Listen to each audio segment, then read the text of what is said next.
JNU हिंसा से जुड़ी इस वक्त की बड़ी खबर सामने आ रही है। जेएनयू के साबरमती हॉस्टल की वार्डन ने इस्तीफा दे दिया है। उन्होंने अपने इस्तीफे में लिखा है कि वो छात्रों को सुरक्षा देने में सक्षम नहीं है, इसलिए वो अपने पद से इस्तीफा दे रहे हैं। आपको बता दें कि कल हिंसा का तांडव मचाया था। कुछ नकाबपोश लोग करीब 50 की संख्या में अचानक घुसते हैं कैंपस के अंदर, छात्र छात्राओं को मारते हैं, गर्ल्स हॉस्टल के अंदर घुसते हैं, जो प्रॉपर्टी थी, संपत्ति थी, उसको नुकसान पहुंचाते हैं। कई छात्र इसमें गंभीर रूप से घायल हैं। जेएनयू एसयू की जो अध्यक्ष है आयशा घोष, उनको भी बहुत बुरी तरह से चोटें आई हैं, प्रोफेसर को भी मारा गया है। और इन सब के बीच में साबरमती हॉस्टल की वार्डन ने इस्तीफा दे दिया है, ये कहते हुए कि वो सुरक्षा देने में सक्षम नहीं, यानी कि वो सुरक्षा नहीं दे पाए और इसीलिए वो इस्तीफा दे रहे हैं। सीनियर वार्डन है, इस्तीफा उन्होंने दिया है। आर मीणा उनका नाम है।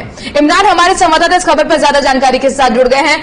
इमरान, जाहिर तौर पर ये इस्तीफा ये बताते हुए, अपनी नैतिक जिम्मेदारी मानते हुए हम इस्तीफा दे रहे हैं, चूंकि हम सुरक्षा जो बच्चों के लिए हमारी जिम्मेदारी थी वो निभाने में हम असफल रहे। लेकिन उन नैतिक जिम्मेदारियों की बात कहां जाती है? सवाल सबसे पहले तो एंट्री गेट पर उठता है, वो गार्ड्स कहां थे? वो जेएनयू प्रशासन से क्यों सवाल नहीं उठना चाहिए कि इतनी बड़ी संख्या में मास्क पहने हुए 50 से ज्यादा लोग घुस जाते हैं, उत्पात मचाते हैं? कहां थी पुलिस? उनकी नैतिक जिम्मेदारी क्या कहती है? बिल्कुल, सवाल उठना लाजमी है और जिस तरीके से इस्तीफा सामने आया है वो दर्शाता है कि हाँ, कुछ ऐसी घटनाएं हुई हैं जो आहत कर रही हैं, जो मेरी जिम्मेदारी थी उसको हम पूरा नहीं कर पाए।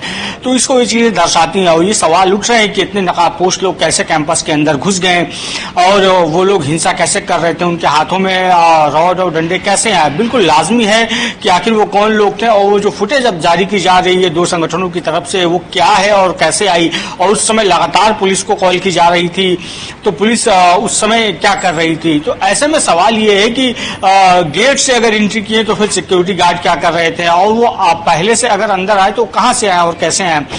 तो ये सारी सवालियां हैं और इन लोगों की भी नैतिक जिम्मेदारी बनती है कि ये लोग भी जवाब दें। और इस समय आपको अगर हम तस्वीरें दिखाएं तो इस समय जेएनयू का जो मेन गेट है वो पुलिस प्रशासन ने बंद करवा दिया है और वहां पे गेट के पास पुलिस फोर्स तैनात कर दी गई है। गेट को बंद कर दिया गया, उसमें ताला लगा दिया गया है और वहां पे जो है फोर्स तैनात कर दी गई है। अब यानी कोई भी व्यक्ति गाड़ी से अंदर और बाहर नहीं आ जा सकता। देखिए, ये दो गाड़ियां रुकी हुई हैं यहाँ पे, इसी वजह से रुक गई हैं कि अब ये बाहर नहीं जा सकती क्योंकि गेट बंद कर दिया गया। अब न बाहर से कोई गाड़ी अंदर आएगी न अंदर से बाहर। आपको बता दें कि पूरे मामले में पुलिस ने एफआईआर भी दर्ज कर लिया है और मामले को क्राइम ब्रांच को सौंप दिया गया है। इमरान, लेकिन कुछ व्हाट्सएप मैसेजेस भी कट से फ्लॉट हो रहे हैं और उसमें जिस तरीके की उग्र भाषा का इस्तेमाल किया गया है वो ये दिखा रहा है, वीडियो भी जो हम दिखा रहे हैं उसमें भी कहीं ना कहीं दिख रहा है कि सब कुछ बहुत प्री प्लानिंग, वेल प्लानिंग के साथ हुआ है।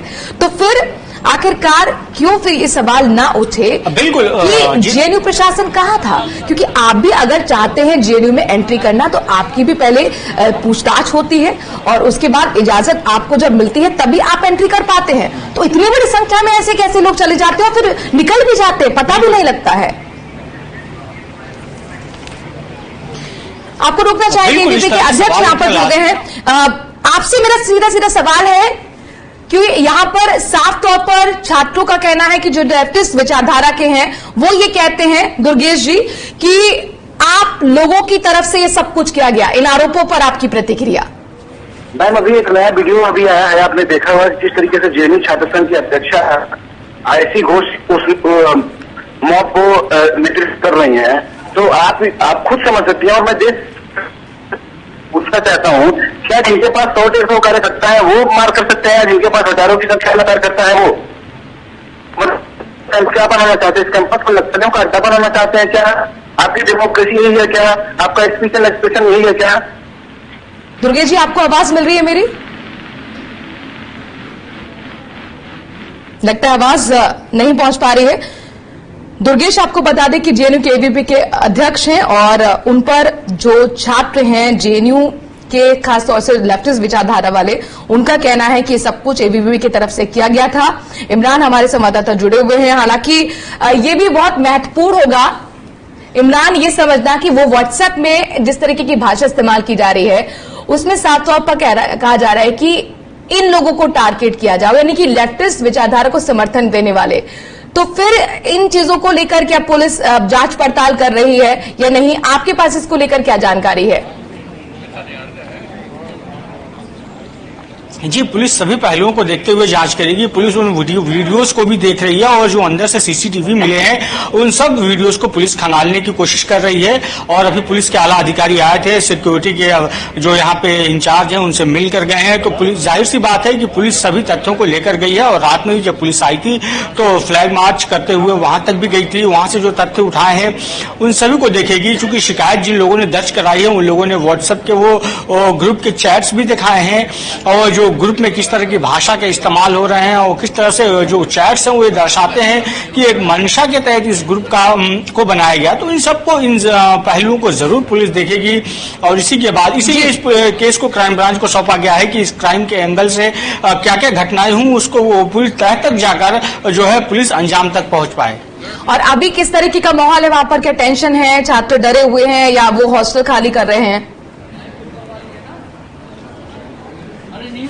नहीं, जो है हॉस्टल खाली करने जैसी कोई भी बात नहीं है। लोग हॉस्टल में हैं, छात्र अपने हॉस्टल्स में हैं और जो छात्र हॉस्टल्स में नहीं रहते हैं वो बाहर हैं अपने।